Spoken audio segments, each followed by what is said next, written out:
When I discovered this, it was transformative for me and transformative for my patients. There are two kinds of people in life. There are people who have plans and goals and work towards those goals. They're like, I'm gonna get up today and I'm gonna advance towards my goals. I wanna accomplish this in life. I'm gonna get better at this.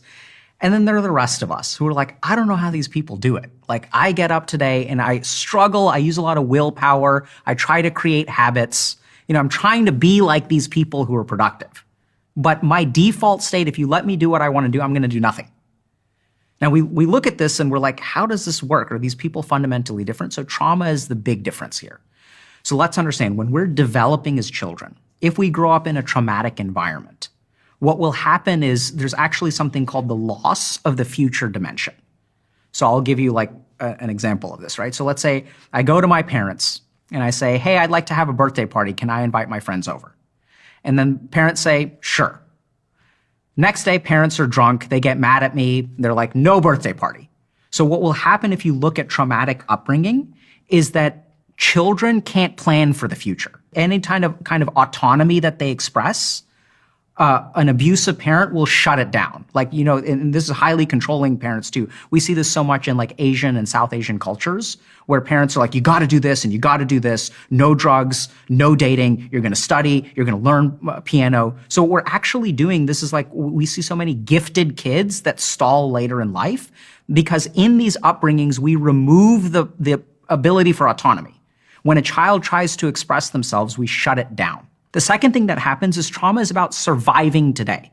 So I was working with a patient who, would be able to tell within the first 60 seconds to 5 minutes when their dad got home whether they were going to get beaten today. And so when people grow up in traumatic environments, and it doesn't have to be physical abuse, it can be highly controlling. It can be even children who are parentified is kind of traumatic, where you have a parent who's very chronically ill and is depending on the kid to take care of everything. That's traumatic too. Because then what happens is your brain looks at your day and there's no point in planning for tomorrow. All of your brain's resources are about surviving today. How do I not get abused? How do I make sure that my parents don't notice me? Children who grow up in traumatic environments learn to be invisible. And so then something very important happens in the brain, where it stops planning for the future because any plan for the future can change depending on whether your parent is drunk or not. And then if I was gonna have a birthday party, I told all my friends and I got canceled, now that hurts so much.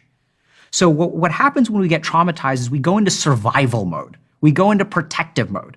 And this is even mirrored physiologically, where we have two states of the body. We have our catabolic state, where we're breaking things